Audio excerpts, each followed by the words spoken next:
Et bonsoir à vous trois. Salut Fabien, salut Gauthier, salut Clarisse. Comment ça va?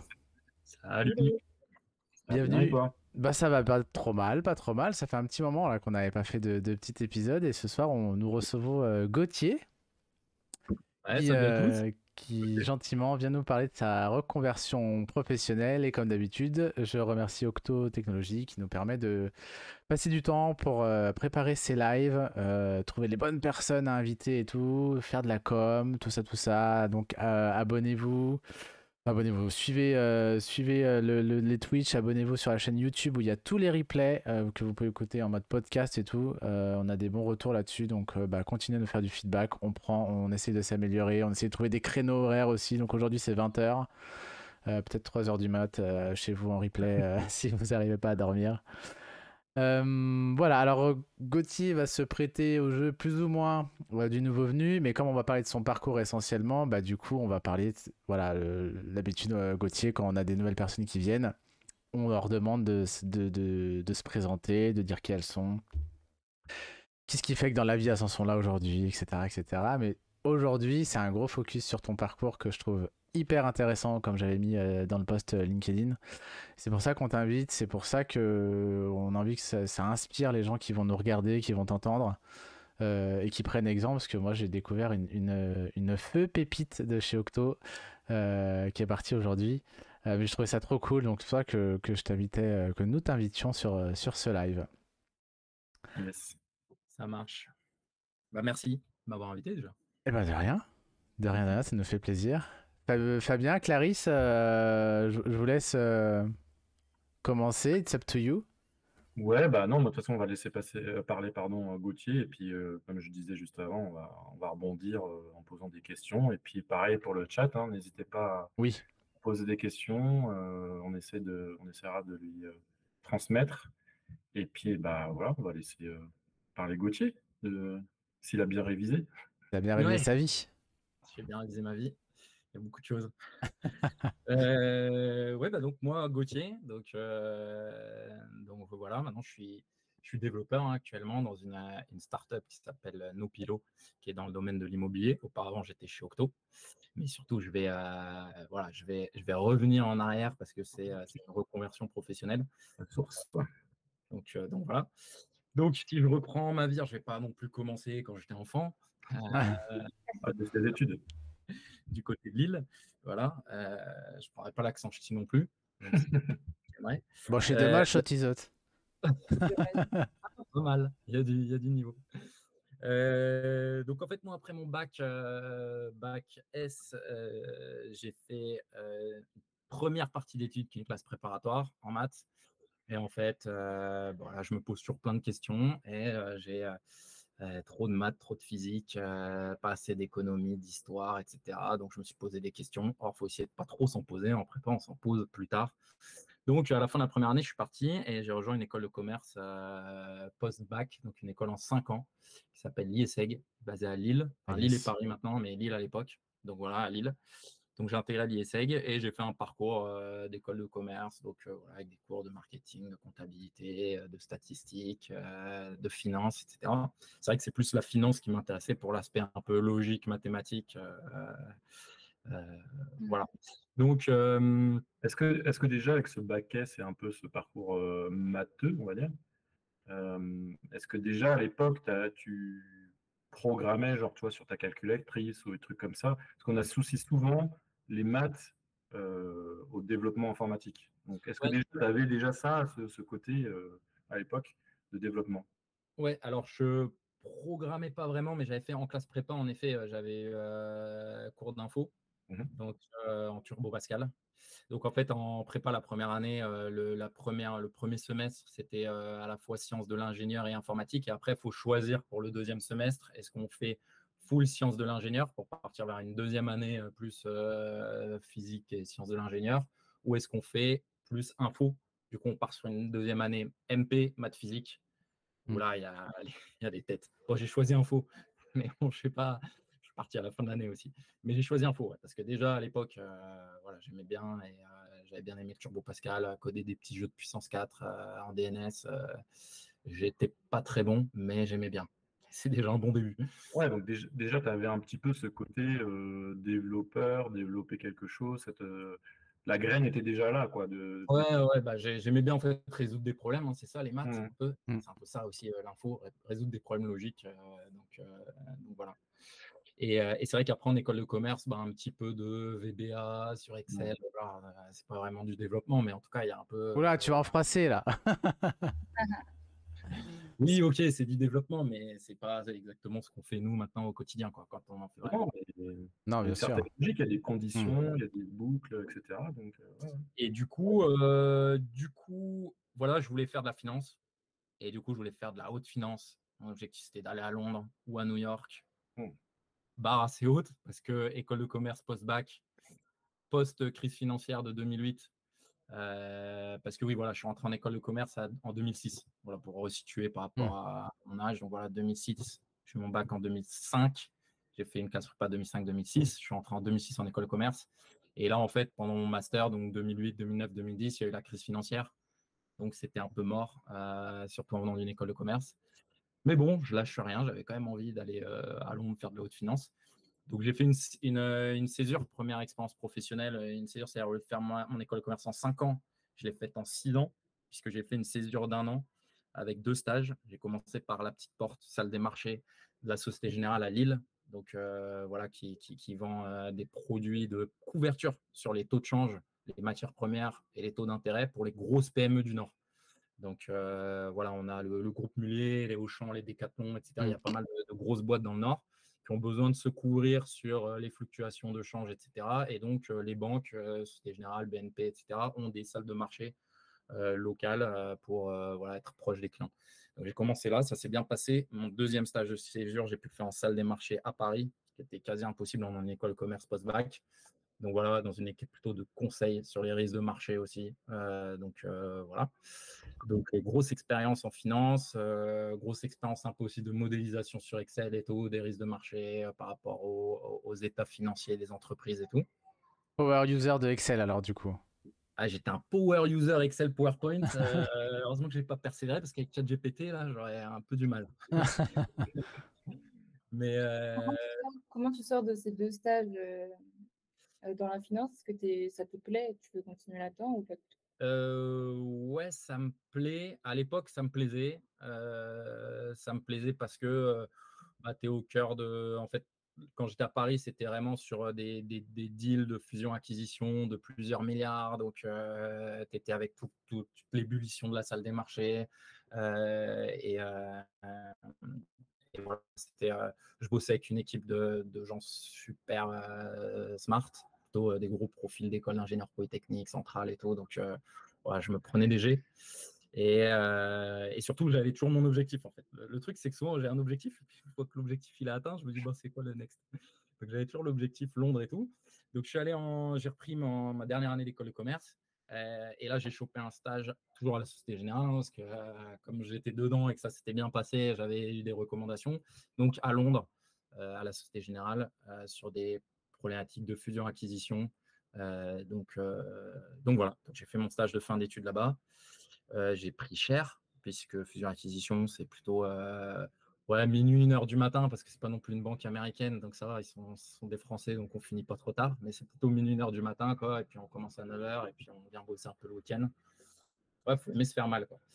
Et en fait, en parallèle, j'avais postulé un master de finance à Paris, à l'ESSEC, un master spécialisé qui s'appelle technique financière, parce que je me suis dit, ouais, faut que je me blinde en finance, faut que, voilà, 40 heures par semaine, voilà. J'ai été pris. Sauf qu'à la fin de mon stage, donc j'intégrais l'ESSEC et en fait, ils m'ont fait une offre à Londres de job full-time, fusion-acquisition, finance, payé, Golden Boy, envoie les tout. Et en fait, je me dis non, mais en fait, j'ai pas du tout envie d'aller là-bas. Je crois que je devais repasser 25 ans. Je vais prendre des petits gaps de maturité. Nous, les hommes, Clarisse, ça vient un peu plus tard, quoi. Et puis voilà, donc, 25 ans. 25 ans, je me suis dit, ah, en fait, c'est pas forcément ce que je veux. Parce qu'en fait, le team spirit, le teamwork, il n'y en avait pas. On bossait énormément, on faisait beaucoup de PowerPoint. Et en fait, je me dis, non, mais en fait, je me suis rendu compte que je voulais aller là-bas pour l'argent, le prestige. Parce que quand tu fais fusion-acquisition, tu as fait une école de commerce, surtout à Londres. Ouais, c'est hyper prestigieux. Socialement, tu te pointes, tu dis je suis en fusion-acquisition à Londres, on déroule le tapis rouge. C'est que c'est pas forcément une bonne raison. Souvent, quand on est jeune, voilà, on n'a pas forcément les bons guides, on va dire. En tout cas pour moi. Après, j'ai des potes qui sont allés, ils sont contents, pas tous, mais et bref. Donc en fait, j'ai dit non. Tout le monde m'a dit, t'es malade, c'est la crise financière. Tout le monde master cherche un boulot à Londres, ils trouvent pas. Moi, je suis pris en commençant le master parce que j'avais pas un stage. Et en fait, je dis en fait non, je veux pas. Et là, j'étais un peu à me dire, wow, j'ai fait un prêt étudiant énorme pour mon école de commerce et pour ce master. En fait, on me fait un pont d'or. En fait, je dis non. Je dis, bon. Et du coup, je suis parti en audit financier. Donc, je ne sais pas si vous connaissez le commissariat aux comptes. Donc là, c'est beaucoup plus terre à terre. C'est des jobs moins prestigieux, moins payés, mais on est beaucoup plus proche des entreprises. C'est-à-dire, il faut revoir leurs comptes. Donc, en fait, tu vas dans la boîte 3 semaines, tu rencontres le DAF, le comptable de la filiale. Voilà, tu vas faire des inventaires, compter les stocks le matin à 6 heures. Mais tu vois comment ça marche. Tu vois, avec les gens qui bossent, tu es dans un entrepôt. Et surtout, tu pars voir aussi les clients en équipe. Tu pars 2 semaines, 3 semaines. Moi, j'avais un de mes gros clients, c'était le groupe Eurotunnel. Je partais à Calais 3 semaines en janvier avec des jeunes. On est chez le client. Donc, il y avait vraiment cette notion de cohésion d'équipe et tout. Et en fait, moi, j'avais besoin de ça. Et j'avais pas du tout ça en finance à Londres et tout. Donc, petite anecdote, je me suis retrouvé pour une boîte de Lille qui fait des rouleaux de PQ, à aller compter des rouleaux de PQ un 24 décembre au matin à 6 heures. Loin de la tour de Londres où tu gagnes une blinde et où tu es dans le Financial Times, tu vois. Mais bon, c'était sympa. Maintenant, je ne vais pas vous faire un cours sur les différentes qualités de papier toilette là, mais on pourra peut-être en off après. Ça s'appelle une autre émission. Ouais. Ouais, peut-être. Une idée d'autre émission. Ouais. Bref, voilà, Ça fait ça combien de temps du coup Donc l'audit, j'ai fait ça 4 ans. 4 ans, donc intéressant parce qu'en direct avec les clients, au bout de 3 ans, tu es senior, tu gères une petite équipe de 2-3 personnes, tu es en direct avec le directeur financier d'un groupe comme Eurotunnel qui est quand même coté, où il y a des problématiques de dette financière assez compliquées. Donc en fait, le job, c'était de revoir les états financiers. Donc on met en place toutes des procédures d'audit pour essayer de valider que les états financiers des entreprises sont cohérents. Pas dire qu'il n'y a pas d'erreur, mais si les erreurs sont minimes, c'est pas grave, mais qu'en gros, voilà, ils sont cohérents ou qu'il n'y a pas de fraude, etc. Donc, j'avais une mission aux États-Unis, c'était cool. J'avais 2 fois 2 semaines par an à Boston, en été, en hiver, tout frais payé par la boîte, en business class et tout. Donc, ouais, c'était pas mal. Donc, même, je gagnais moins qu'à Londres, mais c'était cool parce que esprit d'équipe, tu vois les clients, tu vas dans des usines aux États-Unis, tu vois, donc, voilà, hyper cool. Sauf qu'après, en fait, à part ça, le job en soi était. C'était très administratif, quoi. Tu récupérais des docs, tu récupérais des factures, tu récupérais des fiches de paye, tu récupérais pour valider les montants. Et derrière, qu'est-ce que tu fais? Soit tu montes dans ces cabinets d'audit. Donc moi, j'étais chez KPMG, un gros cabinet d'audit international. Ouais, qui est connu, Soit tu montes, tu deviens manager, tu dois un peu te spécialiser, c'est toi qui deviens expert sur les normes comptables, les normes IFRS, tu vois, des trucs hyper pointus sur la comptabilité. Et la comptabilité, on est quand même un peu plus loin de l'économie. C'est des règles, quoi, c'est tout, c'est comme ça. Ou alors tu vas en entreprise pour monter vers des directions financières. Mais du coup, là, c'est intéressant.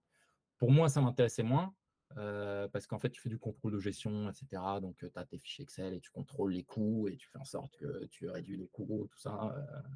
Voilà, il y a des trucs intéressants, mais ce n'était pas forcément moi qui avais un esprit un peu plus matheux, etc., qui me branchait. Et en fait, j'avais adoré le dev en prépa. Après, j'avais un peu laissé tomber. Pourquoi? Parce que pareil, j'étais un peu idiot à 18 ans, comme à 25. Et pourquoi en prépa, je n'avais pas fait de dev? Parce que je me suis dit, oh non, les mecs, ils jouent tous aux jeux vidéo et tout. Moi, ce qui m'intéressait, c'était le skateboard et les filles un petit peu, quoi, 18-19 ans. Et donc, je me suis dit, non, mais je vais pas socialement à dev en 2006. Je me suis dit, moi, je ne suis pas un geek. Alors que j'adorais ça. T'avais un biais, un stéréotype dans la tête, quoi. Mais... Un stéréotype, j'avais des potes en prépa qui sont partis là-dedans. Ils étaient, voilà, ça se mettait en LAN sur Counter-Strike et ça faisait que ça de la soirée. base, tellement cool. la base. Moi, j'avais juste pas envie socialement. C'est con, hein, parce que c'est social. C'est vraiment en fait, j'aimais bien, mais socialement, c'est pas l'image que je voulais donner. Ah, mais je trouve ça super intéressant ce que tu dis parce que je pense qu'il y a beaucoup de gens qui, comme toi, pensent que si je vais aller dans une boîte où il y a des devs, je vais être isolé potentiellement parce que en fait, je n'ai pas les mêmes refs, en fait. Ouais, Alors que c'était, peut-être que j'extrapole, peut-être que c'était vrai à un moment donné, qu'effectivement, on était tous dans notre cave en train de jouer à des jeux vidéo, etc. Aujourd'hui, c'est plus du tout ça, quoi. Je veux dire, non, c'est aujourd'hui, tellement hétérogène, les développeurs, développeuses aujourd'hui. Franchement, c'est plus ça, quoi. Si T'as- si t'as- ça a été vraiment un jour, il y a peut-être tout Moi, je trouve qu'il y a quand même ce préjugé de geek qui subsiste encore aujourd'hui. Et c'est vrai aussi qu'il y a très peu de femmes aujourd'hui dans ces filières-là. Mais je trouve que ouais, ce truc de geek, il reste quand même, je trouve. c'est vrai qu'il reste, mais même à l'époque, et alors, si j'aimais bien et que j'avais envie de faire ça, pourquoi je me disais non? Parce que en fait, Oui. tu vois, il y a ça aussi.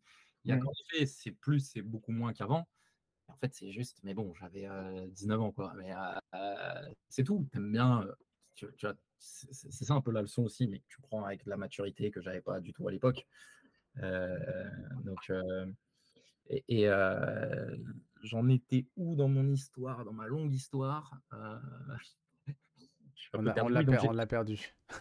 j'étais chez la PMG, j'ai fait ça 4 ans. Donc c'était cool, super bonne ambiance. Je m'entendais bien avec les collègues, mais après, ouais, je voyais pas trop où aller. Et je me dis en fait, c'est pas les trucs intellectuellement, sont pas les sujets qui me branchent en fait. Ça veut pas dire que c'est pas intéressant pour Mmh. d'autres, c'est juste moi, c'était pas mon truc. Peut-être que tu as fait le tour, non? Non, je fais pas vraiment le tour des directions financières. Parce que quand tu montes dans les directions financières, après, si tu es sur un groupe assez important, tu peux aller sur des sujets très techniques et tout. Donc, c'est plus que j'avais pas forcément envie de me spécialiser sur des normes IFRS ou aller sur des postes de directeur administratif, tout ça. Et aussi, en fait, j'avais commencé à apprendre à coder en parallèle, réapprendre à coder. Non, je savais pas coder en prépa, mais j'avais bien aimé. Donc, je me suis dit, ouais, j'aime bien. De plus en plus, sans parler quand même 2014, 2015, 2016, des devs, des startups, etc. Et en fait, comme moi, j'avais bien aimé à l'époque, je me suis remis un peu à coder via un MOOC en ligne. Pour donner la ref, c'est le CS50 de Harvard, qui est, voilà, qui est un peu le plus connu sur computer science. Et donc, j'avais un peu commencé à recoder en Python. Et je me suis dit, ouais, pour ajouter quoi. Je me suis dit, si je peux partir un peu sur de la data, coder un petit peu, voilà, j'aime beaucoup voilà, la logique, coder et tout. Donc j'ai fait ça de plus en plus. Je me suis dit, non, mais en fait, ça vous déporte coder. C'est pas juste parce que je pensais que coder, c'était faire 2-3 fonctions, 4 if, et puis c'est bon. En fait, plus ça vous déporte, plus je me dis, waouh, c'est Ouais. hyper vaste, c'est passionnant. Et, et là, en fait, j'ai entendu parler de l'école 42 et du format de l'école 42. Et moi, j'avais déjà donc 29 ans à l'époque. Donc à 30 ans, faire une reconversion, le format s'y prêtait quand même bien. J'ai vu une vidéo de France 3, un reportage d'un mec qui avait fait de la finance et qui était rentré chez 42 en 2000, enfin qui avait fait 42 en 2013. Et je me suis dit, je le retrouve, je l'ai retrouvé sur LinkedIn, je lui envoie un petit message, on s'est pris un café et, C'est une super technique, ça, pour de vrai. C'est juste trop bien. T'as ouais, le même le culot, mais trop bien en vrai. Oh, il a vu dans le génie. j'adore, c'est une pépite ça en vrai. Putain, j'aurais jamais pensé à faire ça moi. Mmh. Et alors, En du fait, coup? c'était top parce qu'il avait un peu le même profil que moi. École de commerce, plutôt un peu, lui, il aimait les maths, etc. Il s'y retrouvait pas en finance. Voilà, il bossait en banque, il s'y retrouvait pas. Et en fait, il a rejoint 42 en se disant, bah, c'est parfait pour une reconversion. Et voilà, il a adoré. Et donc, en fait, on avait un peu le même profil. On avait un peu les mêmes envies, les mêmes choses qu'on aimait moins en finance. Et lui est devenu prof de maths d'ailleurs après 42. En fait, il a passé le CAPES, il a dit en fait, je vais être prof de maths, et donc il est prof de maths maintenant. Donc, voilà. Et, euh, et donc je me suis dit, bah go, on tente, on fait la piscine. Hmm. De toute façon, on n'a rien à perdre. Parce que soit en fait on n'aime pas, on se dit, ouais, en fait c'était cool, mais un mois, 15 heures par jour, c'est pas pour moi. Donc la piscine, pardon, c'est le concours d'entrée de 42 Ouais. où on fait 7 jours sur 7, voilà, à peu près, j'arrive à 8h30, 9h jusqu'à 1h du matin pendant 4 semaines. Et soit on se dit, ouais, c'était une bonne expérience, mais pas pour moi, et voilà, et c'est quand même bien. Soit, bah voilà, on adore et on y va. Et donc, j'ai quitté ma boîte, mon ancienne boîte. J'ai fait une rupture conventionnelle, même avant d'être pris, avant le concours, en fait, parce que je me suis dit, si je ne suis pas pris, Je verrai ce que je fais parce que voilà, je me poserai, je sais pas, on verra. Donc j'avais prévu juste après le concours c'était au mois d'août.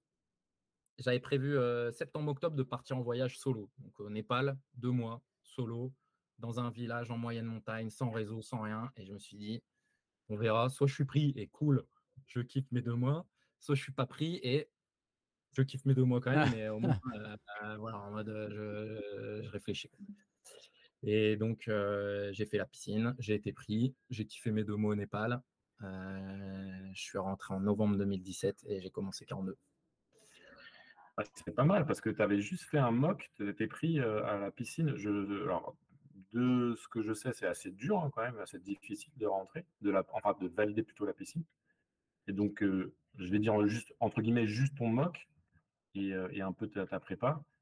Tu as réussi à valider parce qu'en plus, là-bas, c'est du C, c'est full C. Ouais. Bah, en fait, il n'y a pas du tout besoin. Enfin, ce qu'ils disent, c'est qu'il n'y a pas besoin d'avoir codé avant, ce qui est vrai. Mais c'est sûr que Oui. déjà codé avant, c'est quand même plus simple. Mais la première chose, c'est déjà, j'ai fait un autre MOOC juste avant de faire 42, un MOOC découverte du C. Voilà, j'ai un peu triché en fait. Parce que tu savais, tu avais discuté avec la personne qui l'avait faite et t'es dit peut-être il y a du C, c'est du C. Ouais, c'était connu que c'était du C. Alors, je sais plus si c'est elle qui m'avait dit ou si je crois que c'est connu. Il y a plein de forums en ligne sur 42 et tout. Donc, voilà, j'avais fait un petit MOOC en C. Mais en vrai, ça n'a pas trop servi. Parce que déjà, les 2 premiers jours, tu arrives, c'est du Git et du Bash et du Git. Je ne savais pas du tout ce qu'était Git. Tu vois une vidéo de 2 minutes et tu dois pousser des trucs sur Git. Tu as l'impression que tu as tout perdu. Et moi, il y a déjà 2 mecs avec qui je bossais la première journée. Ils ont arrêté à la fin de la première journée. Ils avaient des profils plutôt master juridique, avocat et tout. Ça va être, ils ont flippé. Ils se sont dit non, j'ai perdu tout ce que j'ai fait sur Git. Tu sais, quand tu connais pas, tu maîtrises pas. Alors en fait, probablement qu'ils n'avaient pas tout perdu tu vois, avec du recul. Donc en fait, c'est plus ça qui est dur, c'est de tenir et de te dire, c'est pas grave. Et alors, et si je mets 5 jours à faire la première journée sur Git, c'est pas grave. Au moins, je maîtrise Git et je passe à la suite après. Donc, il y a plein de choses qui sont notées à 42. Il y a comment tu travailles en équipe parce qu'il y a des projets de groupe le week-end. Il y a est-ce que ce que tu as fait, tu l'as compris. C'est pas grave si tu n'as pas fini tous les sujets de la piscine. C'est juste si tu n'as fait que 6 jours sur les 13, parce qu'on parle en jours d'exercice et tout, au moins, si ces 6 jours-là, tu les maîtrises et à l'examen, les 2 exos qui sont sur ces trucs-là, tu as compris, tu sais les faire, il y a des grosses chances que tu sois pris. Quoi. Donc voilà. C'est vraiment, d'ailleurs, je dis pour tous ceux, je sais pas, qui regardaient et qui pensent à faire 42 ou quoi, c'est pas, faut pas être une brute, etc. Il faut aller au bout et il faut tenir. C'est un peu ça qui est difficile pour certains. C'est vrai que j'avais une capacité de travail avec des choses que j'avais faites avant, mais faut tenir et juste faut essayer de comprendre ce qu'on fait et prendre le temps de comprendre. Et c'est pas grave si en fait on est en retard par rapport aux autres. Juste voilà, on comprend et il y a des grandes chances. Aider les autres s'il y a des questions, parce qu'en fait on est pour juste vous faire rapidement, à la fin on a le droit de donner un point à 10 personnes avec qui on a bossé et qu'on verra bien 42 qui nous ont aidés, qui nous ont vachement aidés sur un truc, ou des potes avec qui on a travaillé, parce qu'on est souvent un groupe de 4-5 à travailler. Et en fait, s'il y a des gens qui ont voté un peu pour toi, même si c'est des potes, ça veut dire que tu as bossé avec des gens, ils sont contents, ils t'aimeraient te voir à 42, et ça aide dans tu vois, le fait d'être pris. Donc voilà. Donc vraiment, ça c'est la petite parenthèse pour ceux qui voudraient faire 42. Ouais, même dans ce que tu dis, il y a des trucs même après. Tu vois, moi j'ai bossé avec beaucoup de juniors, de personnes qui commençaient leur carrière, etc., qui ont fait de la reconversion ou pas. Et quand tu dis ce qui est le plus important, c'est comprendre ce que vous faites, mais tellement en fait. Parce que moi j'ai vu trop souvent de personnes, tu vas faire du mimétisme et tout, en disant, moi ça marche, mais je sais pas trop pourquoi ça marche. Et en vrai, c'est dommage pour eux parce qu'ils avancent pas, ils progressent pas, ils comprennent pas les mécanismes et tout. Et moi, c'est ça que j'ai bien aimé quand je t'ai vu un peu Octo, c'est que tu étais vachement curieux, tu voulais tout comprendre. La moindre ligne que tu écris, tu veux comprendre à quoi elle sert, pourquoi on fait ça, pourquoi on fait pas comme ça, est-ce qu'il y a des alternatives et tout. Et je trouve que tu vois, ce qui fait qu'après tu pourras donner ton avis, mais moi je pense qu'il fait que tu as réussi, en partie, c'est la curiosité en fait. C'est que tu ponces le truc. La curiosité, plus, je pense qu'il y a un côté passion à un moment donné qui est né aussi pour ça. Et tu veux tout comprendre, tu veux tout maîtriser. Et je pense que c'est un grand vecteur de réussite pour moi, je trouve. Je sais pas ce que t'en penses. Ouais, c'est vrai. À chaque fois que j'étais motivé par quelque chose, j'ai essayé de comprendre. C'est ça aussi en finance qui a fait que j'avais réussi à aller sur potentiellement des postes assez importants. C'est parce que j'essayais de comprendre. Parce qu'aussi, c'était de la logique. La finance, apprendre par cœur, ça sert à rien. Il faut comprendre les mécanismes monétaires, il faut comprendre les états financiers d'une entreprise, la comptabilité, c'est très logique et tout. Et donc, c'est vrai que j'ai plutôt toujours essayé de comprendre parce qu'en fait, c'est plus comme ça que je fonctionne, quoi. Et c'est vrai que c'est hyper important et ça m'aide beaucoup dans le dev. Ça m'a beaucoup aidé chez Octo. Et ouais, je suis d'accord que par contre, tu vois, quand mon job précédent, là, en compta audit, donc quand je parle de finance, j'essaie de comprendre, c'était pendant mes études et pendant mes stages, mais après, pendant mon job, en fait, comme j'étais moins motivé, là, par contre, je cherchais plus trop à comprendre parce que forcément, si tu n'es pas motivé, pas trop, tu vas pas aller te poser des questions, sortir des bouquins sur ton temps libre si en fait, tu n'es pas passionné. Donc, ça aide beaucoup d'être passionné. Ce qui aurait pu ne pas être le cas sur le dev. Donc, voilà. Et ce que je voulais dire aussi, c'était que voilà, il y a beaucoup de gens qui m'ont dit c'est risqué. Parce que c'est vrai que bon, j'avais toujours un prêt étudiant quand je suis rentré chez 42. Je n'étais pas trop payé dans mon ancien boulot. Bon, j'étais en rupture conventionnelle, donc j'étais au chômage, mais tu as encore quand même un prêt étudiant sur le dos et tu gagnes quand même moins au chômage que ce que tu gagnais avant. Et puis, 3 ans après, en plus, j'ai commencé Octo, un salaire moindre que j'étais 3 ans avant dans mon ancienne boîte. Donc, le salaire ne fait pas tout, mais c'est vrai qu'il y a des sujets quand on a 30, 33 ans, 35 ans, des moments où voilà, on peut se poser, etc. Donc, il y a des gens qui m'ont dit c'est risqué ce que tu fais. Et en fait, moi, comment je réfléchissais, c'était déjà, j'ai de la chance sur ce secteur-là, c'était pas trop risqué.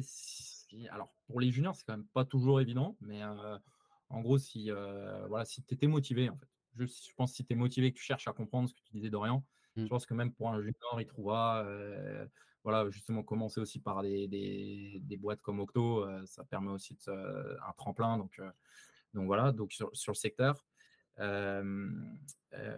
C'était la première chose. Et deuxième chose, c'est aussi, je pense que le risque, il est pas si énorme que ça quand on a juste quand on a un peu des amis ou de la famille. Il y en a qui n'ont pas cette chance. Parce qu'en fait, si on se retrouve en galère, même en galère financière et tout ça, on peut toujours, tant qu'on peut se relever parce qu'on a des gens qui peuvent nous aider, on a de la famille, on peut retourner chez un parent, chez un frère, juste pour se dire, attends, je me pose 2 semaines, 3 semaines, je fais quoi en fait, là, on est bien. Donc, je pense qu'aussi, j'avais cette chance. C'est de la chance d'avoir une famille derrière, d'avoir des amis, parce qu'il y a des gens qui ont des galères, les parents ne peuvent pas forcément dire ouais, tu peux revenir à 30 ans si tu veux pendant 2 mois et tu ne gagnes plus rien. Il y a des gens, ils n'ont pas cette chance.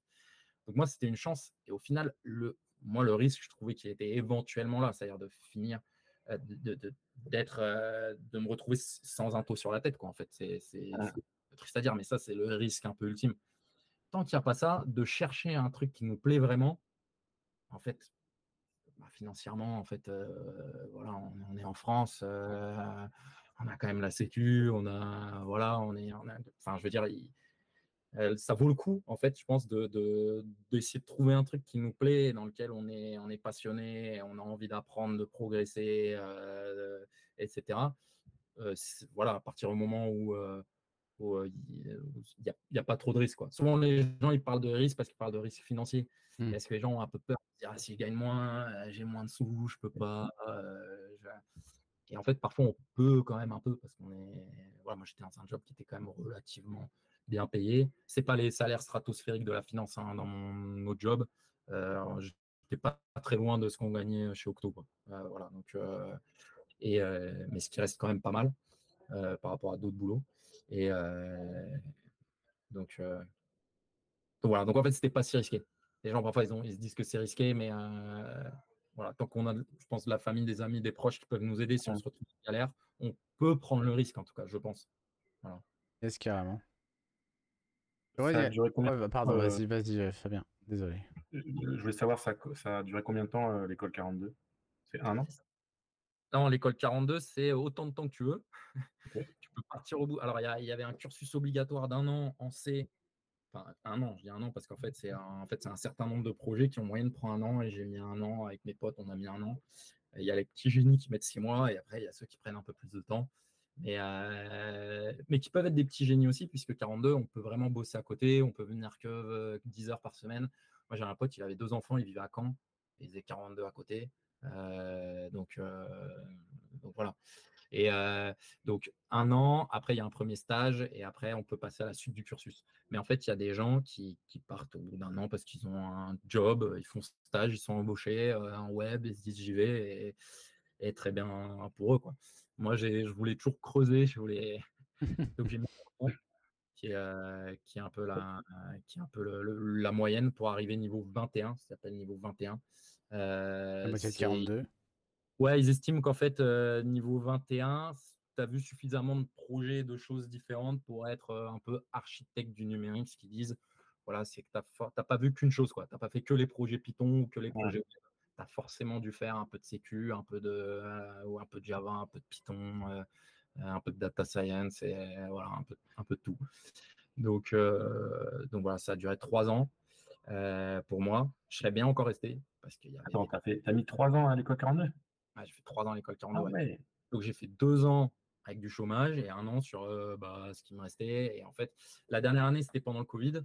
Ça, c'était un peu dur parce que c'était à distance. Et 42, il y a vraiment une cohésion. Tu vas sur place, tu bosses, tu bosses avec tes potes, tu prends le café, tu manges avec eux le soir. Il y a vraiment une cohésion de dingue. Et en fait, ça tu tiens. Il n'y a pas une Et histoire après. de. Voilà, et pendant le Covid, j'ai beaucoup de potes qui ont lâché. Et moi, j'avais toujours mes projets, quoi. Je voulais faire la piscine au KML, je voulais faire un projet réseau en C++. J'avais ça en tête. Et donc, pendant le confinement, le petit réveil à 7h30 et puis de 8h30 à 19h, tous les jours, on bossait. Et donc là, j'avais emménagé chez ma copine à Cachan dans un petit studio 30 mètres carrés à 2. Voilà, mais comme ça te permet d'avoir un loyer relativement faible pour tenir un peu sur la petite épargne la dernière année, quoi. Et après, à bout de 3 ans, à 33 ans, tu vois, je me suis dit non, ouais, mais il y a encore ce projet sur les virus polymorphiques et tout. Ouais, ok, mais il va falloir. Voilà. Non, ok, alors j'avais pas du tout cette info, donc je la trouve très intéressante parce que je te pose justement cette question pour mettre en regard avec justement les formations qui durent 3 mois, enfin quelques mois, généralement 3 mois. Et déjà, je suis en train de me dire, oui, si tu as fait une formation de 3 ans, je comprends pourquoi tu étais déjà très bon en arrivant, voilà, et que je trouve que c'est nécessaire. Voilà. Donc je voulais te poser, qu'est-ce que tu penses, toi, des formations de 3 mois? Genre Simplon, enfin, je ne sais plus exactement si c'est ça, enfin, il y en a d'autres, 3, 6 mois, je ne sais plus, enfin, c'est assez court, je trouve, et qui fait que, d'autant plus que là-bas, tu apprends un framework et pas un langage, alors que toi, à 42, tu apprends le C et les basiques, quoi, tu vois, tu parlais de sécurité, réseau, etc. Donc, c'est toute une enveloppe liée à l'informatique, c'est pas que le développement pur, tu vois. Donc, toi, qu'est-ce que tu penses de ça? Est-ce que tu penses que si tu avais fait juste 3, 6 mois, 1 an même, d'ailleurs, parce que du coup, tu as fait 3 ans, donc je trouve ça énorme. Énorme. Est-ce que tu aurais eu la même mentalité? Est-ce que tu aurais réussi de la même manière? Est-ce que tu aurais été motivé de la même manière, etc. Qu'est-ce que tu penses de ça? Ouais, c'est pas facile comme question. C'est vrai que moi, j'ai tendance à me dire je veux faire les trucs à fond ou je fais pas. Ce qui est parfois un défaut.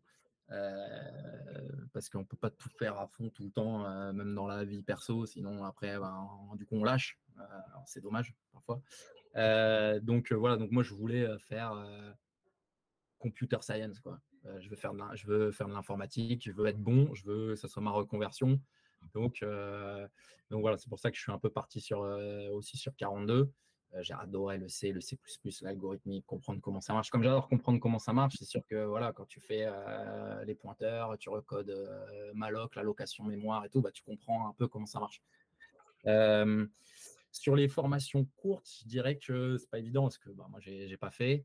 Je pense que déjà, je vois un gros intérêt sur des gens qui n'ont pas du tout de notion de dev et qui vont devoir discuter avec des devs ou quoi. Je sais pas, par exemple, PO, PM ou CEO d'une boîte, quelqu'un veut monter sa startup, il a un CTO qui est tech et lui, il veut un peu comprendre juste un peu en surface comment ça marche. Je trouve que ça a vraiment un bel impact. Là, Histoire d'avoir un vernis, en fait, c'est ça? Ouais, un vernis. Bah, en fait, ça sert à rien de faire 42 si en fait, je sais pas, toi, t'es plutôt business et tout, tu montes ta startup et tu vas faire 3 ans de 42 juste pour pouvoir parler un peu avec des devs. Ou s'ils vont te parler de JavaScript et React et t'en as pas forcément fait à 42, donc tu vas pas Ouais. comprendre. Donc je trouve que c'est très adapté. Après, c'est vrai que sur le dev, je pense que c'est difficile d'apprendre juste un framework et d'apprendre dessus. Tu es un peu opérationnel, on va dire, parce que c'est ce qu'on ne demande pas de faire du C. Tendance, ouais. Mais voilà, tu vas te contenter. À mon avis, tu vas être obligé de façon de te contenir un framework très spécifique voilà. Je dis par exemple, tu vas faire du React sur du front et après, si tu vas commencer à aller faire du back, de l'ops, à comprendre le réseau, le cloud, les CDN, les trucs, la sécu, je pense que ça sera impossible parce qu'en fait, tu peux pas apprendre tout ça en plus de ton job quotidien. C'est trop vaste. Et du coup, tu as commencé par quoi, toi, en arrivant chez Octo? Parce que bon, bah, tu sors de 42, tu es pris chez Octo, c'est ça, si je suis bien? Ouais, alors en fait, pourquoi je suis rentré chez Octo, peut-être Ouais, pourquoi aussi, ouais. Il y avait de la lumière, je sais pas si ça Il y avait de la lumière, ouais. Pareil. des bières. Non, en fait, j'ai fait un part-time à 42 pendant 6 mois. Donc, on peut faire une expérience professionnelle à mi-temps.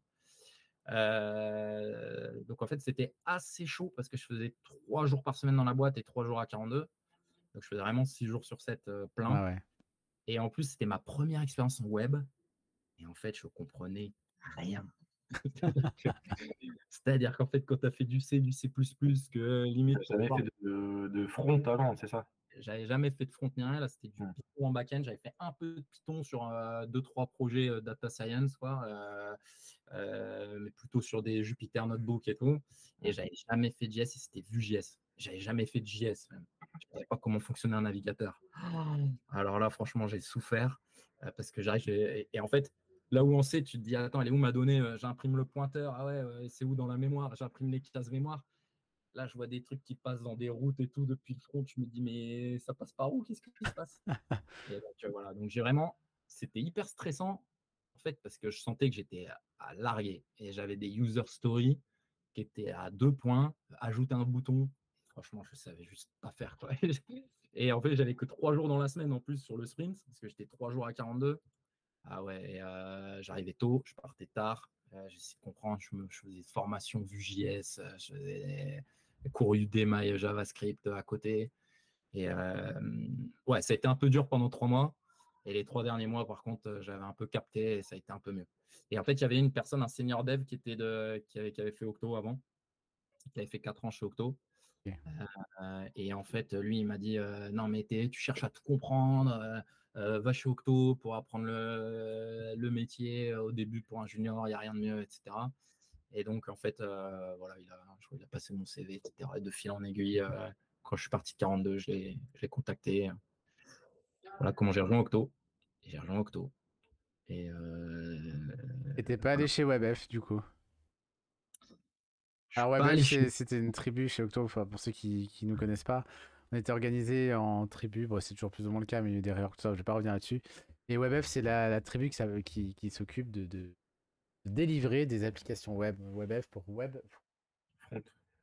Exactement. Ouais, alors non, parce que moi j'étais plus back-end et aussi le dev d'Octo, il m'avait parlé aussi un peu de tout ce qui était architecture, design applicatif. C'est vrai que c'est des choses qui m'intriguaient, qui m'intéressaient beaucoup. Et donc, voilà, en arrivant, j'ai beaucoup hésité entre Craft et Wapi. Ok. Et voilà, je suis allé. Et en fait, on a fait, pour la petite anecdote, je ne sais pas s'il y a des Waminous là qui regardent, mais je suis allé à une demi-journée tribu et je me suis dit, je vais me faire une idée. Je suis arrivé chez Wapi et c'était alors très bien, mais juste pas pour moi, quoi. Parce que c'était ouais, bon, point bise et tout. Bon, machin, un tel, il devait organiser. Il est pas là. Bon, bah vas-y, on fait des jeux et on boit des coups. C'était cool, mais je me dis, wow, moi je viens chez Octo à 33 ans pour me prendre des gros jets. Et donc je suis allé à une après-midi craft et là c'était domain driven design, event storming avec Nelson. Et je me suis dit, wow, ok. Mais en fait, je pense que c'était particulier à Wapi, c'était que ce jour-là, la personne n'était pas là. En plus, c'était en remote avec le Covid. Je pense que Ouais. probablement que 2 semaines plus tard, il y avait des sujets. Mais bon, voilà, il fallait prendre une décision. Et, voilà. Et justement, ça t'a pas fait peur? Parce que là, moi, si je parle un peu de mon expérience, j'ai mis longtemps, tu vois, à rentrer dans cette tribu craft. Donc pareil, bah, pour ceux qui connaissent pas Octo, craft, c'est vraiment, on dézoome, on s'intéresse pas forcément aux techno, quoique des fois on passe des demi-journées à parler quand même des technos, mais c'est pas l'intérêt prioritaire. Ce qui nous intéresse, c'est le design applicatif, c'est comment faire les choses bien. C'est pas que faire des tests et faire du code beau et propre. C'est vraiment toute une philosophie, une manière de penser. Il y a plein de méthodes autour de ça, des méthodes pro qui vont même parler de méthodes projet et tout. Et c'est marrant, voire même curieux, que toi, c'était attiré en tant que junior. Moi, je crois que j'ai mis 5 ans avant, non, même plus que ça. Je crois que j'ai mis 6 ans avant de sauter le pas. Parce que je me disais, putain, mais c'est tellement pas pour moi, c'est tellement lunaire, je vais tellement galérer de ouf. Ça a été d'ailleurs un peu le cas au début. Je me dis, putain, pour les jujus, et c'est un problème qu'on a, on n'est pas sexy et c'est difficile, quoi, de donner envie aux jeunes de s'intéresser à ce genre de choses. Sauf quand les jeunes aujourd'hui, quand tu regardes ce qui intéresse, bah, comme tu dis, c'est Vue.js, c'est React, c'est des frameworks front pour la plupart du temps ou back avec Nest ou des trucs comme ça, Node.js. Comment ça s'est fait toi en fait t'avais déjà une fibre sur le design applicatif que t'avais déjà vu peut-être chez 42 ou pas ou c'est Bah, juste l'expérience parce que j'y crois moyen à la demi-journée tribu qui te fait enfin après tu le dis je te challenge aussi mais non, j'ai hésité entre Craft et Wapi, donc ouais Craft me faisait pas forcément peur. En fait, c'est vrai qu'à 42, de par les lectures, etc., parce qu'on est très laissé à nous-mêmes, entre guillemets, enfin, on doit chercher par nous-mêmes, tout ça. Et puis, en discutant avec des gens, en faisant des recherches et tout, je suis tombé un peu sur les tests. ok Parce que faire des projets en C, où en fait, en 3 semaines, le projet est fait, mais tu le rends 3 mois après, parce qu'en fait, dès que tu changes un truc, ça pète. Tu cherches un petit peu. Et j'étais tombé sur les tests et je me suis dit, wow, ça a l'air incroyable, sauf que faire des tests en C, je ne savais pas du tout. Et donc, bref, j'ai pas fait. Mais après, dans mon expérience web, donc c'était chez Cybelle Angel, hein, je peux le dire, c'était voilà, une boîte dans la cybersécurité, mais j'étais sur la partie web. Bah, voilà, ils faisaient des tests et il y a des seniors devs qui m'avaient parlé aussi du TDD. Ils m'avaient dit, ah, c'est puissant, on ne sait pas faire, mais c'est puissant. Ils crachaient pas dessus, ils me disaient c'est puissant. Voilà, et en fait, tout ça, ça m'a un peu intrigué aussi. Et donc, et comme je savais qu'Octo était calé là-dessus, et notamment la tribu Craft, c'est ça qui m'attirait. Et puis, en fait, je suis tellement intéressé par les technos, en fait, il n'y en a pas plus une qui m'intéresse qu'une autre. J'aime bien essayer d'avoir le bon outil pour le bon usage. Donc, j'aime bien essayer d'avoir une palette de langage, pas non plus trop fournie parce que bah, c'est pas possible, mais juste de se dire, bah, dans tel cas, je peux sortir tel outil, dans tel cas, tel outil. Donc, en fait, ça ne m'intéressait pas forcément d'aller juste faire voilà, du Node.js, par exemple, même si ça, voilà, c'est des avantages sur certains cas d'usage. Hmm. Et Craft, c'était vraiment sur voilà, comment on design une app, comment on la rend maintenable, scalable, etc. Donc, voilà, il y avait un peu plus un peu plus de profondeur pour moi, en tout cas, dans ce que je ok. cherchais.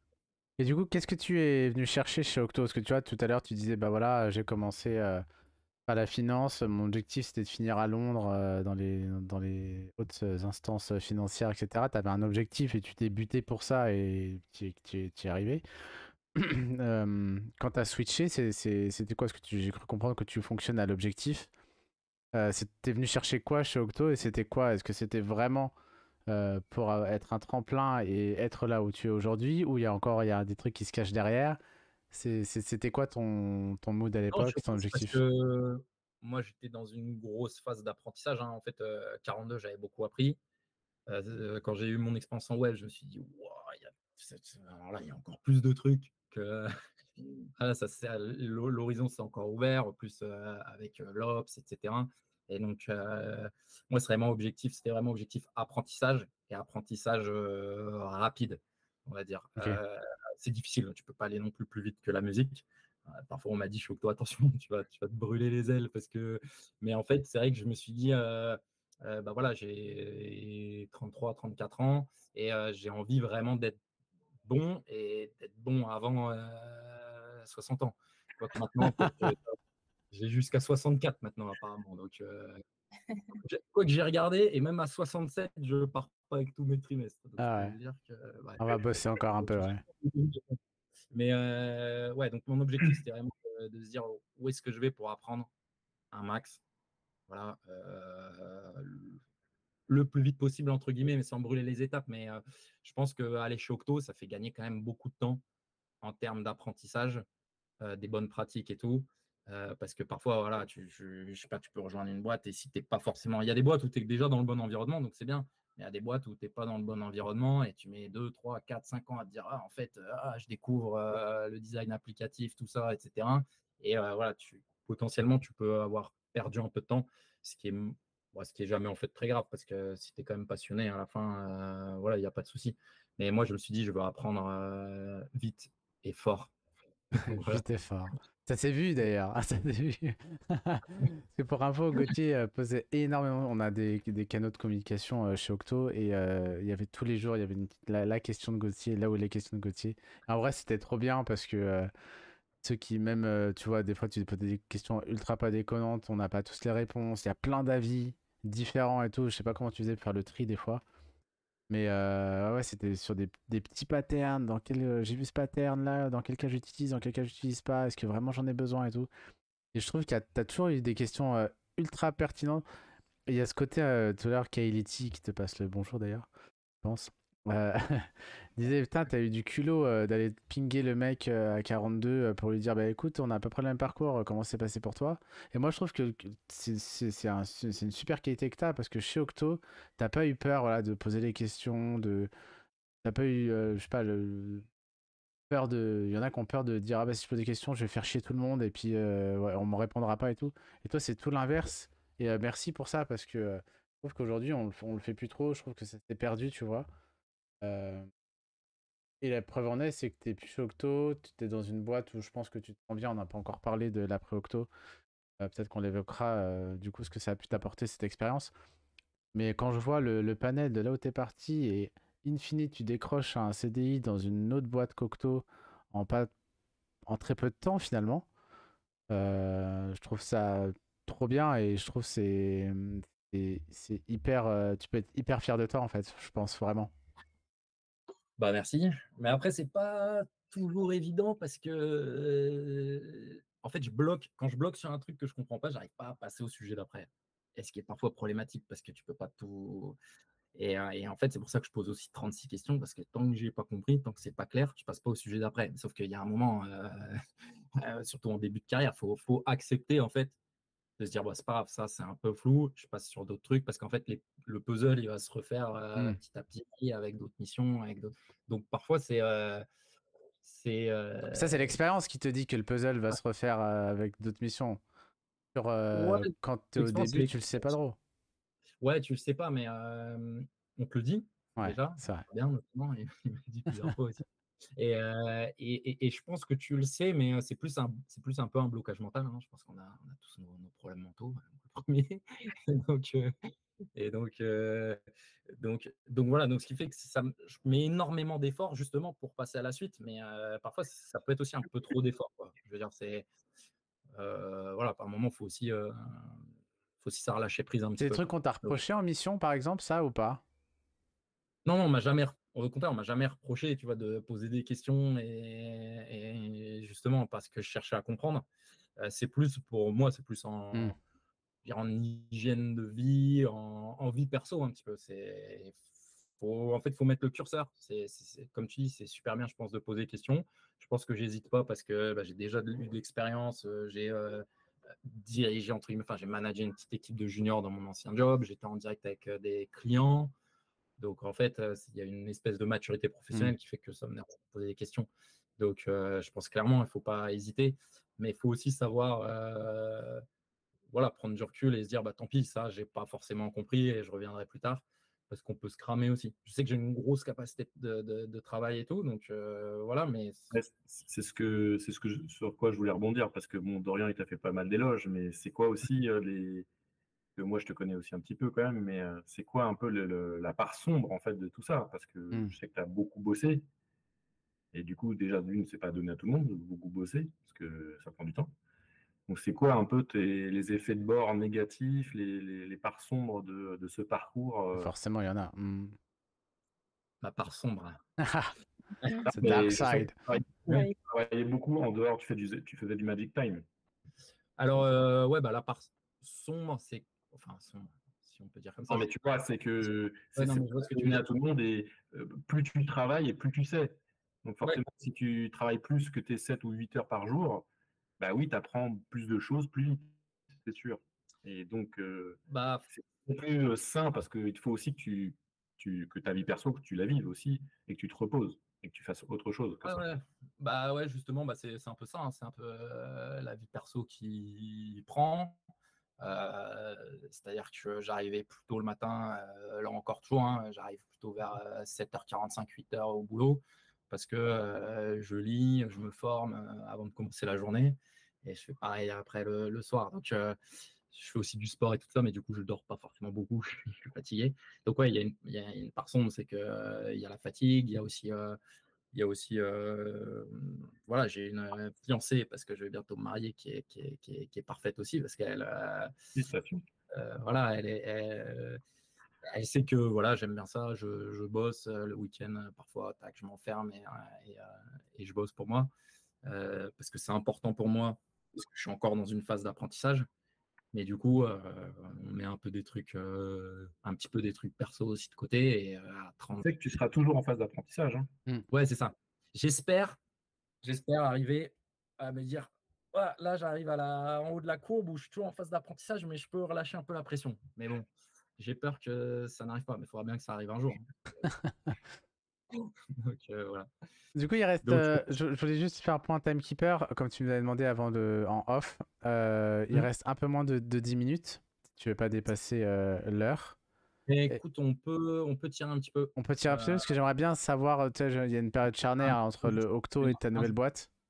Jusqu'à Ok, 21h15, je note, ça marche. Entre Octo et ta nouvelle boîte. Et je pense que ça nous intéresse de savoir le déclic, de dire c'est bon, je suis prêt. Je peux quitter mes super collègues Octo, la communauté et tout ça. Je sais ce que je quitte, je sais pas où je vais.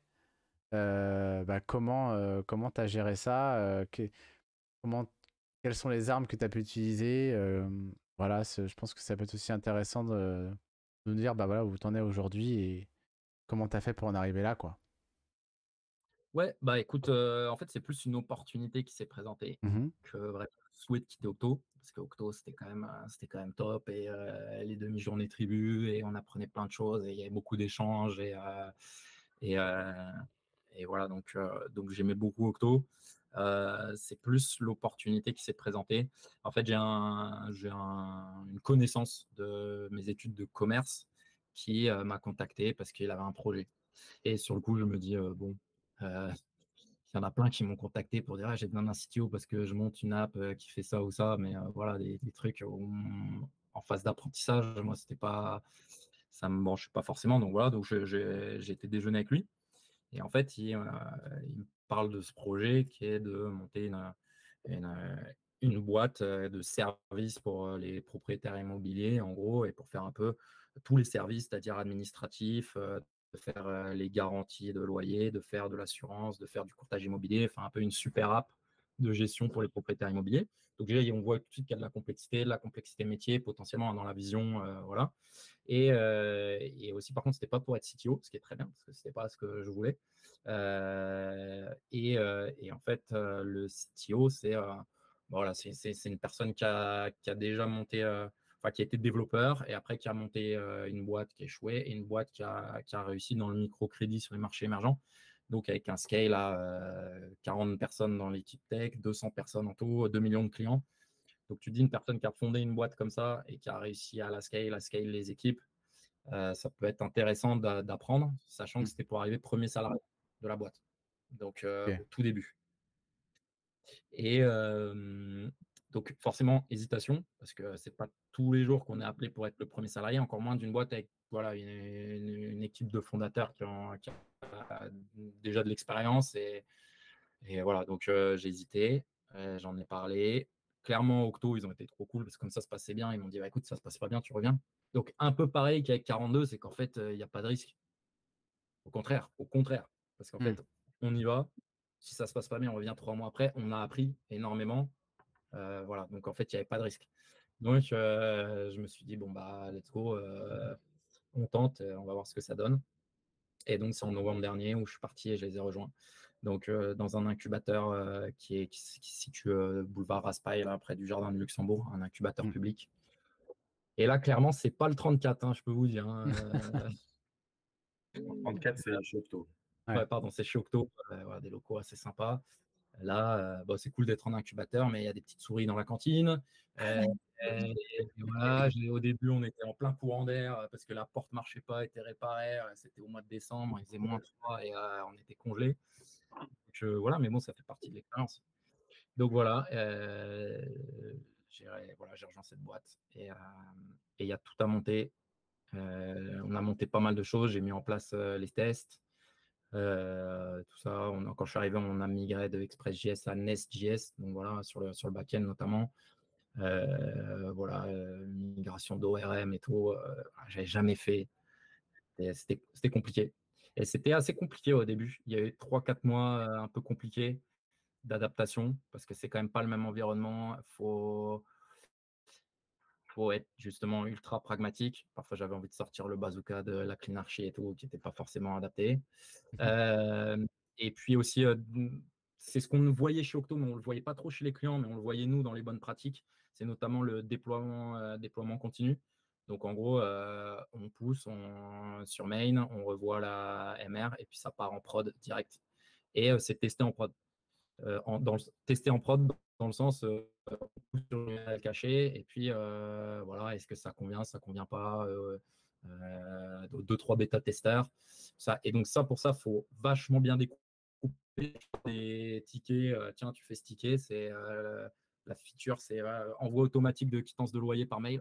T'as que ça, t'as rien, t'as même pas les loyers en base de données, tout ça, t'as pas de... Donc, il faut vachement bien découper, sinon tu casses l'API, tu casses le front. Donc quand tu testes en prod, pour garder le comportement actuel sur la prod, c'est compliqué. Donc moi, je me retrouve à faire des MR 10 fois trop gros, à casser un truc, à me dire, ouais, imbattable en l'état.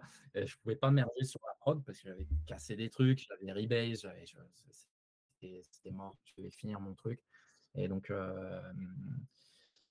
voilà. Donc au début, ouais, ça a été, j'étais habitué à avoir un PO, un PM, à faire du découpage d'US technique avec d'autres devs, avec le PO, qui était quand même un luxe. Et là, c'était un peu plus compliqué. Donc voilà, mais après on s'y fait, hein. C'est tout. On se prend des Bah gifs, ouais, on avance. trop bien. Des petits soucis Donc, techniques, vous inquiétez pas, les vidéos apparaissent, disparaissent, ma connexion faiblit un peu, mais c'est pas grave. On entend bien, c'est le principal. Ok, bah trop bien. Et du coup, ça, ouais, t'as pas eu peur là, ces trucs-là de migration, peut-être que t'avais pas encore vécu ça chez Octo. T'as fait ça en binôme, t'avais une équipe quand même avec toi. Ça s'est passé comment Non, bah, en fait, j'étais tout seul avec le CTO. tout seul Donc avec le on CTO? le faisait à deux. Ok, Lui, il avait une belle expérience, une bonne expérience Ops. Dans son ok. boîte, c'est lui qui DevOps et tout. Donc ça, c'est bon, il y avait une infra AWS qui tournait bien. Et voilà, donc non, on l'a fait à deux. Et voilà, mais ouais, c'est un peu compliqué parce que souvent, moi, j'étais arrivé, j'avais que 2 ans d'expérience. Donc 2 ans d'expérience, j'arrive Bah sur des ouais. projets où c'est quand même fait. Voilà, justement, il y a toutes les confs qui vont bien pour que le développeur n'ait pas à s'embêter. Donc là, il fallait creuser, surtout que je n'étais pas non plus hyper habitué au JavaScript. J'en avais fait un petit peu, mais pas énormément. Donc voilà. Mais le challenge a surtout été côté produit et côté pragmatisme aussi. Et par contre, on a développé donc du coup un moteur comptable. Du coup, j'ai refait de la compta. Parce qu'en fait, le premier produit, c'était en fait pour faire la partie liasse fiscale, en fait, puisque quand tu es propriétaire immobilier, en fonction de ton régime, tu dois faire une liasse fiscale, donc, qui est beaucoup plus simple que ce que je voyais dans les PME en audit. Mais à mettre en code, la compta, on dit toujours, ouais, c'est bon, ça va être automatisé, c'est simple. À la compta, c'est quand même, tu jongles avec des comptes, des débits, des crédits, les chiffres, ils sont positifs, ils sont créditeurs, etc. Et donc, on a eu un moteur comptable à développer entre février et mai. Et en gros, ça vendait, ça vendait, ça vendait. Le truc n'était pas encore, était pas encore construit. Et on a réussi, on l'a construit et on a réussi à sortir voilà, 400 liasses fiscales pour le mois de mai. Et sachant que là aussi, j'ai beaucoup appris des choses qu'on a vues chez Octo, c'est-à-dire qu'on fait des parties manuelles, on fait ce qui a le plus de valeur pour l'utilisateur et on se garde des parties manuelles parce qu'en fait, si on veut tout faire nickel, on aurait loupé la deadline, le client n'aurait pas eu sa valeur, d'ailleurs, ils seraient tous partis et Ouais. la boîte aurait probablement gagné parce que bah non, bah, j'ai pas eu le produit, je suis en retard, les impôts, ils me disent t'es en retard, remboursez-moi et ciao. Donc à 400 clients, il y a des scripts qu'on pouvait lancer à la main, on peut faire manuellement. Ça ne scale pas à 5000 clients, mais à 400 clients, on peut le faire. Donc petit à petit, on automatise des choses qu'on fait un peu manuellement. Donc ça, j'ai beaucoup appris. On en parlait chez Octo aussi dans les bonnes pratiques, mais on ne le voyait pas forcément chez les clients.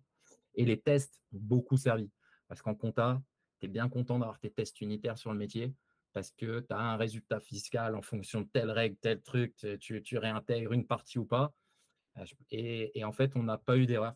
En gros, sur l'alias fiscal, on a eu des erreurs. Voilà, il y a une 500 parce qu'il s'est passé telle chose. Bah, c'est pas grave, on a notre monitoring, notre Sentry. Mais on n'a pas eu d'erreur d'incohérence de dire le résultat fiscal, la comptabilité, elle n'a rien à voir parce que c'était blindé en test. Donc voilà. Bah, bravo. Tu as bien capitalisé sur tout ce que tu as appris chez Octo Ouais, grave. À fond. pour le mettre. Et est-ce que c'était difficile d'amener justement les tests, voire le TDD ou une certaine Non, alors, architecture où tu as besoin d'argumenter, d'asseoir tes dires ou c'est simple, en fait, comme vous êtes que deux, tu balances et puis ça se fait de manière fluide. ça se fait de manière fluide parce que le CTO avait déjà des stratégies de test dans son ancienne boîte, il connaissait la pyramide des tests, etc. Donc, il était persuadé de l'intérêt des tests et de la CI/CD. Justement, pour faire du continuous deployment, il faut une CI/CD béton. Et donc, lui, il était convaincu de l'intérêt des tests. Après, c'était le TDD, bah, ça, c'est quand même des pratiques qui ne sont pas évidentes à imposer, entre guillemets, ou à amener. Donc, moi, je fais TDD. Mais bon, comme on n'utilise pas trop des architectures type hexagonale, tout ça, bah, pour faire du TDD sur le métier, quand tu as des structures de données un peu complexes en base de données, c'est quand même compliqué. Donc, moi, je le fais. Mais voilà, je pense que l'intérêt du TDD sur le métier, c'est aussi quand tu peux t'abstraire de la partie repository, de la partie connexion à la base de données, et où là, tu peux te dépoter sur les règles métiers. Là, c'est toujours un peu compliqué de créer ton objet en base, et puis en fait, tu as la contrainte d'unicité, le truc, et donc en fait, les gens voient moins l'intérêt du TDD dans ces cas-là. Mais là, je pense que je vais essayer de passer sur de l'archi plutôt hexagonale, sur la comptabilité en tout cas, parce qu'en fait, ça le vaut complètement. Là où chez Octo, parfois j'étais là, mais on fait de la clean archi, mais pourquoi et tout, je ne comprenais pas. Parfois je me disais, en fait, ça ne sert à rien. Et en fait, là, voilà, j'ai compris que il y a une partie, un peu module bancaire où ça ne sert pas à grand-chose parce qu'on est passe-plat. Par contre, clairement, là, j'ai vu l'intérêt. Au début, je dis, ouais, non, ok, ouais, ça ne sert à rien. Mais j'étais à limite d'accord, hein, parce que j'avais eu une expérience chez Octo où en fait on avait fait ça et ça ne servait à rien. Et en fait, au bout d'un moment, je me suis dit non, mais en fait, ça sert carrément là. Ouais, bah ouais. Voilà, donc gros apprentissage là-dessus. Voilà. Eh ben, est-ce que vous avez encore des questions, même dans le chat, pour notre ami Gauthier? Ça fait à peu près 1 heure. On parle du parcours de Gauthier. Moi, j'ai appris personnellement plein de trucs. C'est trop bien. Moi, je voulais Vas-y. revenir sur 42. Ouais. Est-ce que, parce que j'ai pas toujours entendu des choses bien sur cette école. Toi, bah, j'ai l'impression que tu as kiffé. Est-ce que c'est une école que tu recommanderais ou pas? Est-ce que aussi il y a des choses peut-être pas trop parler par sombre aussi peut-être? Je sais pas si tu peux en parler. Mais La part j'ai sombre ce soir. Hein. tu vois un peu pas assez hétérogène, on va dire, si je peux dire ça comme ça. Tu vois? Pas assez hétérogène. Ouais, en termes d'humain. Alors, bah, moi déjà, j'ai adoré 42. Déjà, la piscine, c'est incroyable. Donc franchement, je conseille à n'importe qui. Voilà, vous posez 4 semaines de vacances l'été et vous faites la piscine. Franchement, non, mais l'expérience, c'est dingue. Énorme cohésion. Franchement, je me suis fait des potes en plus d'Horizon, des jeunes, voilà, c'était les études, et des autres en reconversion. J'ai un pote qui a fait un master de musicologie, qui faisait du piano. J'ai un pote qui était géomètre. Enfin voilà, c'est donc ça trop bien. Ça se prête vachement bien à une reconversion parce qu'il n'y a pas de cours. On fait des projets. Donc si on a des enfants, un petit boulot à côté, un truc, on s'organise comme on veut. Donc voilà, donc moi j'ai adoré. Il y a beaucoup d'entraide entre les devs. Voilà, pareil, si on pose des questions, il y a des gens qui répondent. Donc voilà, moi j'ai vraiment adoré. Après, ouais, clairement, on parlait de parts sombres, voilà, parfois sur des membres de la pédagogie de l'ancienne époque. En fait, si tu te mets pas dans je sais pas, dans les embrouilles, dans les trucs un peu bizarres, en fait, bah, il n'y a pas de problème, quoi. Ça se passe super bien. Je veux dire, par contre, je le conseillerais peut-être pas à des gens qui ont besoin d'un gros cadre pour se motiver. Notamment parfois pour les plus jeunes. Moi, forcément, quand tu fais une reconversion, tu as 30 ans, que tu as une contrainte financière et tout, tu n'es pas là pour te lever à midi et puis en fait ne pas aller. Voilà. Mais par contre, ça peut être un peu difficile de se motiver. Il faut se motiver tout seul. Moi, j'ai eu de la chance que j'ai gardé mes potes de la piscine. On est rentrés ensemble et on a fait les projets ensemble et on a avancé jusqu'au bout ensemble. Il y en a, ils font la piscine. Il y en a qui ne sont pas pris. Il y en a qui, en fait, disent ah, moi, je suis pris, mais je rentre dans un an. Ils sont tout seuls. Aller tout seul, faire tes projets, c'est difficile. Donc voilà, je conseille, un, de se faire un bon groupe de potes à la piscine, et deux, d'être bien motivé. Et ouais, non, franchement, Parson, tu sais, il y a toujours des parsons, il y a toujours des gens critiqués à droite, à gauche. Alors oui, il y a probablement des trucs qui se sont passés. Moi, je suis dedans. C'est déjà top d'avoir une formation comme ça gratuite. Oui. Et elle est gratuite. Ça, c'est important. Et voilà. Trop bien. Ça contrebalance ce que j'ai entendu, donc c'est cool. Voilà. Yes. Et le next step pour toi, c'est quoi? C'est quoi ton objectif? Parce que tu l'as pas dit finalement. Tu veux conquérir Ouais. le monde? Est-ce que tu veux te reconvertir encore ou tu restes Non, je vais pas me reconvertir. Je vais pas me reconvertir. Next step, faut voir. C'est vrai que j'aimerais bien bosser pour moi. Donc j'aimerais bien avoir mon projet avec idéalement avec des potes, hein, des gens d'octo ou d'ailleurs. D'ailleurs là, je continue à j'essaie de poker quelques petits trucs avec les technos type Vercel, du serverless et tout, où voilà, on peut essayer, parce que c'est compliqué de trouver le temps sur son temps perso de monter des projets, mais maintenant il y a des technos quand même qui permettent de s'y frotter, voilà. Et voilà, j'ai des petits projets en tête que j'essaye de voir si ça prend à côté. Et puis je pense qu'il y a moyen que ça soit ça à terme, sinon là, c'est vrai que pour l'instant, je suis en phase, j'apprends. Je suis toujours en phase, j'apprends à fond. Et puis, on verra s'il y a une opportunité ou s'il y a un truc qui prend, que je saisirai. Donc, voilà. Et est-ce que tu dirais que tu es passionné maintenant par ce que tu fais? Ouais, clairement. Je suis passionné. Peut-être un peu trop, même ce qu'on disait, hein, les dark side. C'est que voilà, je veux tout. Là, en ce moment, je fais pas mal de front. J'adore ça. J'ai découvert les archives front et tout. Et je trouve ça trop cool. Voilà, l'Ops, voilà, le bas niveau. Je fais un peu de reste à côté. Je veux dire, c'est un problème. C'est qu'en fait, je fais trop de trucs. Et donc, c'est pas forcément très bien. Je ne le conseillerais pas forcément parce qu'il faut aussi savoir voilà, se poser sur quelque chose pour bien progresser. Mais bon, la passion emporte, quoi. Voilà, c'est comme le foot. T'as pas d'enfant, Gauthier? Non, non, justement, tu vois, tu me donnes chaud, là. Parce que, ouais, bah voilà, 36 ans, c'est vrai que tous mes potes ont des enfants.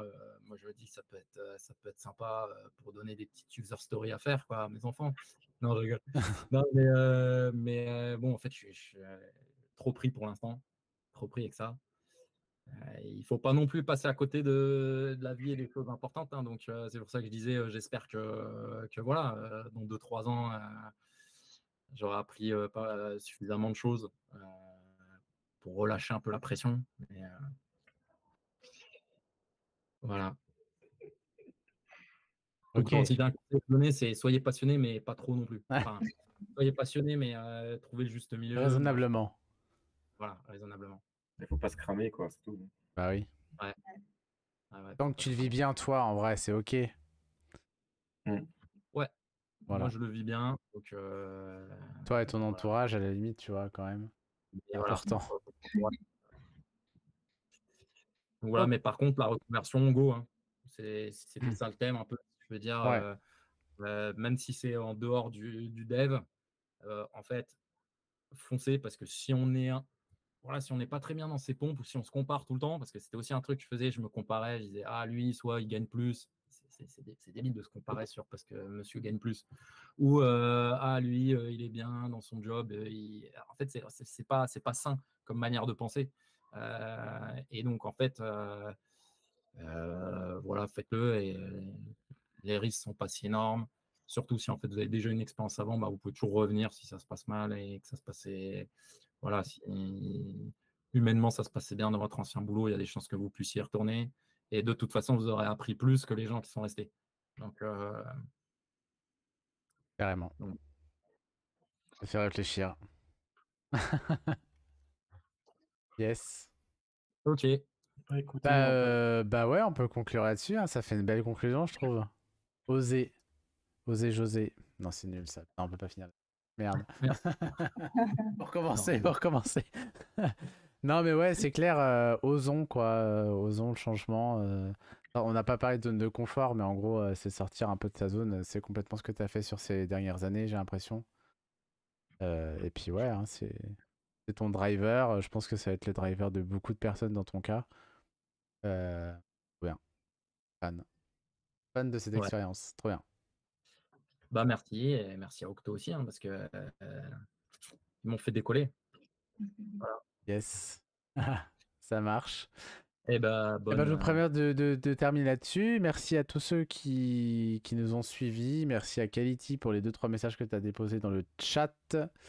On se retrouve certainement au mois de juillet et au mois d'août. Peut-être un peu compliqué avec les vacances. On vous tiendra informé. Suivez les réseaux, soit sur les Twitter de chacun de nous trois, avec Fabien, Clarisse, moi et Christophe aussi. Le LinkedIn, un de nous quatre aussi. On poste régulièrement quand on part en live. Quand on part en live. Voilà, on fera les annonces nécessaires. Le replay sera disponible tout de suite après. Si vous avez loupé le début, dans 3 minutes après, il sera dispo sur la chaîne Twitch. Et sinon, je mettrai ça dans la semaine sur YouTube. Yes. Voilà. Et ben, je vous souhaite à tous une bonne soirée. Merci Gauthier encore.